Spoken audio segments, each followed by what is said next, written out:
Some straight talk coming right at you this morning about voiceover. Yesterday, I had a very interesting conversation with a young man about voiceover. He's looking to get into the business, and I wanted to share with him some of my thoughts. And I think I scared the kid. To be honest with you, it wasn't my intent, but I could see his eyes getting larger and larger. And it reminded me of something, and that is that I need to occasionally just help you prepare mentally for what's involved in voiceover. So that's what we're going to do this morning. But let me say, first of all, thank you for coming to the live stream this morning. I'm Bill DeWeese, professional voiceover talent for the past about 17 years now, voiceover coach as well, and get together with my voiceover friends every weekday morning about this time, give or take a few minutes, to talk voiceover, share a tip, a little strategy along the way, something motivational. Today may be less motivational because let's think of it this way. When it comes to pursuing voiceover or really anything that you're striving to attain that's aspirational, there's the dream of what we want. And then there is the reality of what it takes to get there in anything that's worthwhile. I don't care if you're pursuing a career in sports, in theater, in singing. You want to be the best business person, the best executive, the best mom or dad, the best anything. There's the dream of what that looks like in the end. And then there's the reality of what it takes to get there, which I think, I talk a lot about counting the cost and needing to have an understanding. And when I say cost, I don't just mean financial cost. I mean the cost of your time, your energy, your resources, your psyche, because there's a cost to anything that you pursue. The question is the return on that investment worth it in the end? Well, let me start by answering that. And I would say this is, from my perspective, unequivocally yes. I mean, absolutely.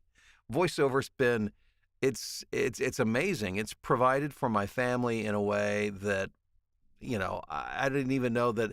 I wanted to say that I never dreamed possible. I guess I had dreams, but, when it actually happens, you think, wow, I don't know that I really did believe that things could be, this good in terms of having your own business, financially, all of those kind of things. But there's no way that you can, in those dreams, imagine what it takes to get there. And for me, I enjoy the journey. I enjoy the struggle. I get a great sense of satisfaction, and maybe it's just the way that I was, raised and things I learned when I was younger, but I never expected anything to be handed to me. Nothing ever was handed to me. I didn't come from a family that had the means to do that. And so I learned to work from an early age, and I found great satisfaction in being able to do something and seeing a result at the end. As little as it may have been in my early years, to, as I became older and developed skills and understanding, I was able to do things that, that were a little bigger and a little bigger. And voiceover has certainly been the pinnacle of that for my life, at least up to this point. Who knows what the future holds? But I get great satisfaction out of it. So while the journey can be frustrating and it can be difficult because there are things to learn, I find it extremely motivating. I love the challenge. There's nothing like looking at something that is an obstacle and then being on the other side of that obstacle and looking back and thinking, yeah, I did that. And I see that not just in myself, but in the students that I work with. And I've got many students in my voiceover blueprint program who can testify to that. But as I was talking to this young man yesterday, I didn't, what I started to share with him, I didn't mean for it to be negative. I want to inspire him to pursue voiceover, but I felt it was my obligation and duty to be honest at the same time and let him understand that the most important thing that he needs to develop early on is a thick skin, a tough skull, because you're going to be banging your head against a lot of walls, and the understanding that this doesn't come easily. And for those of you who've been around for any length of time, it doesn't come easily. Those who come into voiceover thinking, well, all I need to do is get some coaching and get a demo and throw my demo up someplace or get an agent, and then things magically happen. It doesn't work that way. It just doesn't work that way. I remember, and I know I've shared this story before, but going back early in my career, That was the advice I was given by reputable coaches. I mean, good people, well-meaning people. And I know that this model has worked, in decades gone by. But it was like, get a coach, which that's good advice. Get a demo, good advice. Get an agent. And at that time, there was a thing called Voice Bank, which agents use to, or clients would use to peruse reputable voiceover talent who are represented by reputable agents. And if you could get listed on there with a good agent, then bada bing, bada boom, you're in business. That's how you do it. So I sent my my demos out to a couple of agents there in the Chicago. I was in the Chicago area, and lo and behold, it wasn't long. I got a call back, and they said, "Yes, we would like to represent you." And wow, I mean, I thought I won the lottery. I mean, I was beside myself. I thought, I've arrived. This is it. This is what they've been telling me to do. I did it. And so drove into the offices for an orientation meeting. It was just me and about another 100 or 150 people who were there. That was a shock. That was a surprise for our orientation. And here I am almost 17 years later. I haven't booked a single job with that agent. That's not because they're bad people or bad agents, or because I'm not a gifted, or that I don't have talent as a voice talent. Obviously, I've recorded over 10,000 paid jobs. My point is, it's not a simple formula of simply saying, well, get a demo, get an agent, boom. No. In today's market, you have to learn to be your own engineer. You have to learn to be your own agent. It's fine to have an agent or agents, multiple agents. And I've got agents around the world. And, but I look at it as a channel, one of a number of channels for opportunities. So this young man that I was talking to yesterday wanted to get into character work. And I said, and you have to understand, when you're talking about niche work like that, that is even a longer road, typically. Again, I'm speaking in broad strokes, generalizations. There's always exceptions to every rule. But that's going to take longer than, if you want to do, like, for instance, corporate work, audiobook work. There's a multitude of that. And of course, character work, video games, it's a growing market, but it's still more of a niche market. And I was just trying to get him to understand what it would take in terms of auditions and marketing. And his eyes got bigger and bigger as I spoke. And I said, I don't mean to be negative, but I've got to be honest. And you just have to understand, should you pursue this? By all means, you should pursue it. But also go into it with eyes wide open and understand that, I know people who are just getting started, where it can take hundreds and hundreds of auditions to get your first job. And when you hear that, you may think, oh my gosh, well, forget that. Well, no, don't forget that. Just to understand that. But those numbers will get better as time goes by, as you become more skilled at what you do. But you need to understand that it is a numbers game. And it, generally speaking, takes a lot in to get a little bit out at first. Over time, it begins to flip a little bit until you get critical mass on your side and momentum and things. A little bit of effort starts to get you a lot of result. But going into this, if you think that it's a very easy process, I said simple. I shouldn't have said simple earlier, because it is simple. It's not complicated. Voiceover is not a complicated business by any stretch of the imagination. I've seen complicated businesses. This is not one of them. But the problem or the challenge comes in that you actually have to do the work. It's not complicated, but you've got to do the work. You've got to do the marketing. And yes, you've got to develop your skills. And that's usually where, as far as people get, they develop the skills and then they get frustrated because they don't get hired immediately. But you've got to do the marketing. Any business owner of any business has to get their market in front of or get their product or service in front of enough of the right people. And if they do, good things happen. It's no different in voiceover. It's a simple process. Not easy, because emotionally it's hard to put yourself out there, And early on, to get little to no response, then you start to question your own ability. And it's no reflection. It's not necessarily a reflection on your ability. It's just the way it works. You have to get a lot, you put a lot in to get a little bit out. And then over time, again, that begins to, the formula begins to shift. until you gain momentum, but it takes a little bit of time to do that. Again, not meaning for this to be negative at all. I strongly urge you to pursue your voiceover dream. I did, and I'm thrilled that I did. It wasn't easy, but you know what? It was work, but it was fun. I don't remember feeling overly frustrated. Sure, there were things, little bumps along the road, but I remember it, as I think back on it, as doing the thing that I love to do, because I love to market anyhow. And because I get no greater satisfaction than seeing an idea come to fruition, something that I want to do, and me being willing to go out and to take the lumps of getting it out in front of people until somebody says yes. And that to me, aside from a great golf shot, that's a pretty good feeling too. But aside from that, I can't think of anything that feels better than that. And that's what keeps me coming back. Even now that I've attained a certain level of success and I've got momentum on my side, I've got regular clients, there is nothing. I'm always chasing that feeling of getting the new client, of making them happy, of making them want to come back and use me over and over again. I don't think I'll ever lose that, because there's nothing more satisfying than that. And that's what I wish for you as well.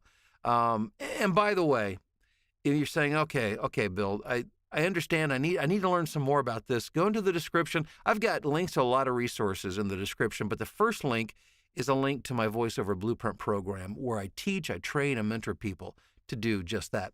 Hey, thanks for being on the live stream this morning, and thanks for checking in. We've got a good turnout this morning. And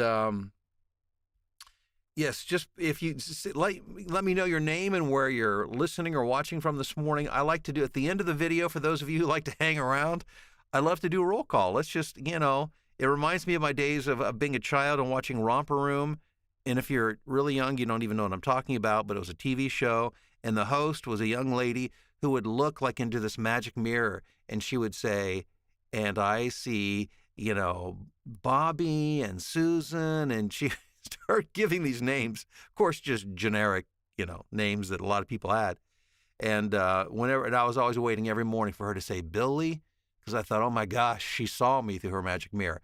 Obviously, I cannot see through my magic mirror. However, I can see you here in the live stream. So we've got Doug in Greensboro, North Carolina, and top of the morning to you as well. Janet, Florida, how are you doing? Megan, let's see, Manitoba, Canada. Mark in Wilmington, North Carolina. Hey, Philip, how are things in Tokyo this evening? Rusty in Marquette, Michigan, where I think some of my friends up there are getting some snow, if I'm not mistaken. And I know this morning we were told that up in the Upper Peninsula there was some snow for sure. I know Wisconsin's getting snow, so I'm guessing a lot of the state of Michigan has seen snow as well. Stephen Oshkosh, how are you doing? Hey, Ty in Warsaw, Indiana. First time on the live stream. Ty Moore, good to have you here. Thanks for being here. Hey, Bruce, what's up in Louisville? Amanda. I have a Blue Yeti mic. You said that's not good for voice acting, correct? It wouldn't be my first choice. I'm not saying you can't get some work with it, but there's nothing wrong. There's some good USB microphones on the market. You can go as cheap as getting the Fifine, F-I-F-I-N-E. I own one. It's a really good USB mic for like $40 or $50, but they're more expensive ones than that as well. But Blue Yeti, that wouldn't be my recommendation. Chris in Shelby, Ohio, what's up? Ed in the chilly Lake of the Ozarks. Mark in San Antonio. Jason, how are you doing? Guy in St. Louis. Franklin, Macon, Georgia. Manuel Manio from Mid-Missouri. His equipment arrived. Today is setup day. Oh, Manny, that's exciting stuff. Enjoy. Yeah, it's like Christmas morning in October. Almost said August. I don't think so. Danny, San Diego. Let's go. How about them Padres? John, I almost wore my Cincinnati Reds hoodie this morning, but I thought, why rub my face in it any more than I need to, right? Rough year. John in Harleysville. Piper in British Columbia. Good morning. Good morning to Spokane, Washington. Rob is living the dream in Loveland. Rob, you are living the dream wherever you happen to be, but I'm glad you're able to be at home today. Jason, good morning from Mobile, Alabama to you. Ruben in San Jose, California, howdy. Letitia from Chile, San Antonio. Jan from Johannesburg, South Africa. Good morning. Hey, Darren, how are you doing in Shropshire, UK? Lunchtime. Chicken sandwich today. Now, Darren, I have to ask you, is that chicken on toast?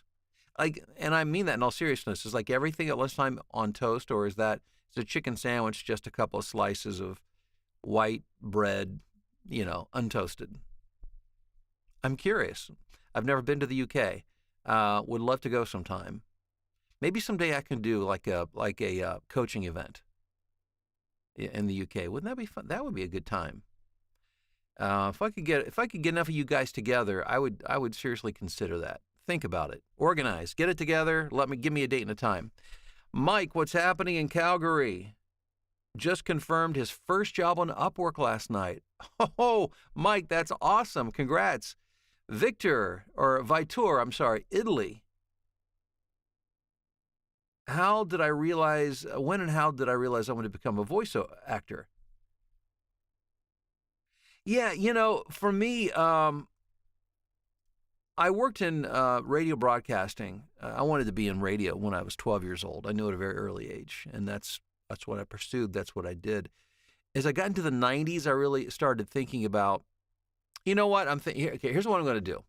Tomorrow, I'm going to share the story. There's a full story to this, but let me give you just the punchline here.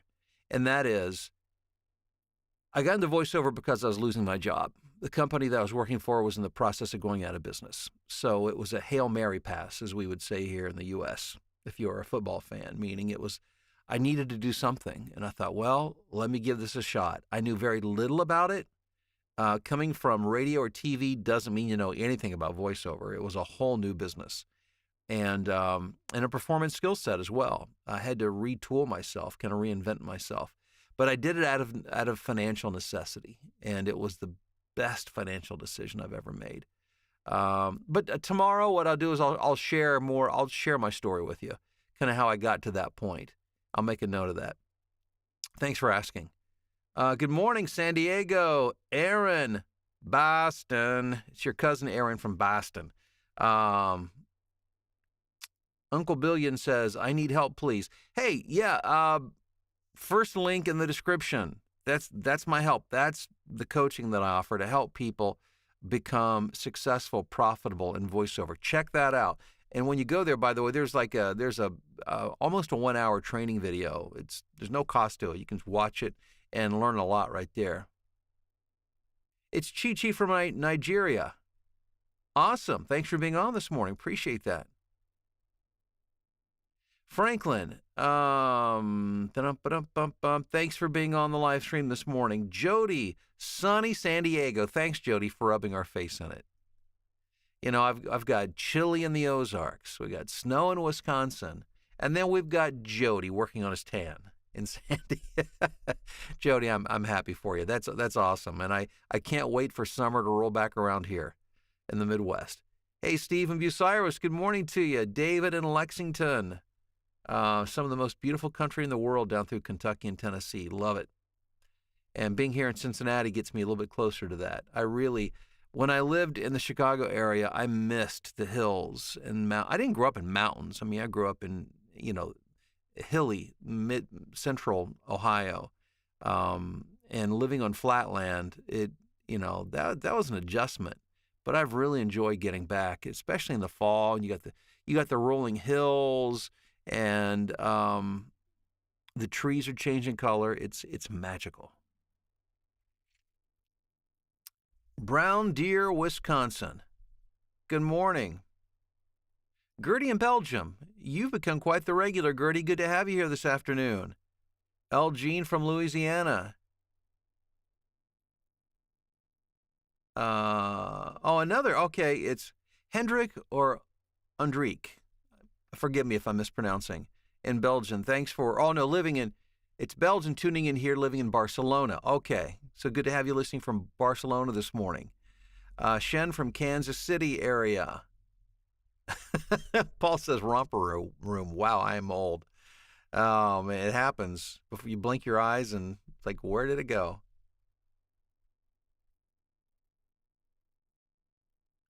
Oh, welcome to Matt Jolly, who's an air show announcer down in Georgia. Yeah, good to have you on the live stream this morning. Yeah, Rob told on you. Good to have you here, Matt. Let's see here. Christopher, Houston, Texas. He says, right here with you, brother. Good to have you here. I appreciate that. Let's see. Sam, Nairobi, Kenya. Good morning.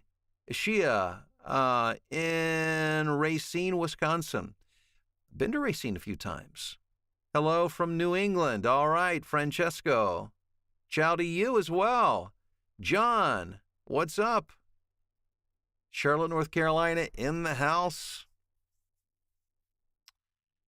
Let's see here. Oh, hello from Germany, and good morning to you, or good afternoon to you. Lunchtime, I assume. And Darren, speaking of lunchtime, Darren in the UK says, no, it's just white bread for his chicken sandwich. I mean, these are just things that, to me, I'm interested and fascinated in that. Several days in a row, it was something on toast. And so I thought, well, maybe that's just more of a traditional kind of thing, and maybe it is, but always interesting. Thanks for letting me know that, Darren. What I think of the Rode NT1A, I hear it's a fine microphone. I've never used it myself, regardless of whether it's for a male or female. And remember, more important than get a good microphone. That's a good microphone. But aside from that, don't worry about the mic. Make sure your space is set up properly. That's the key. Stacy, Northeastern Ohio, how are you doing? Joanne, Orange County, California. Do I think a Shure SM7B is a good starter microphone? Shure SM7B, it's a good microphone, starter or not. I mean, you can live out your entire career with that microphone, and it's a good broadcast microphone. Coming from radio, I know the Shure SM7s were fairly popular. I think the Electro Voice RE20s and 30s were what I was mostly exposed to. But those type of microphones, which were made for broadcast, are great at keeping extraneous noise down to a minimum. That's one of their, in addition to sounding good, they're really good at rejecting outside noise. Hey, Ian, what's up? Hello, Texas. Ian's in Wilmington, North Carolina. He'll be reaching out to me soon for his first pro demo.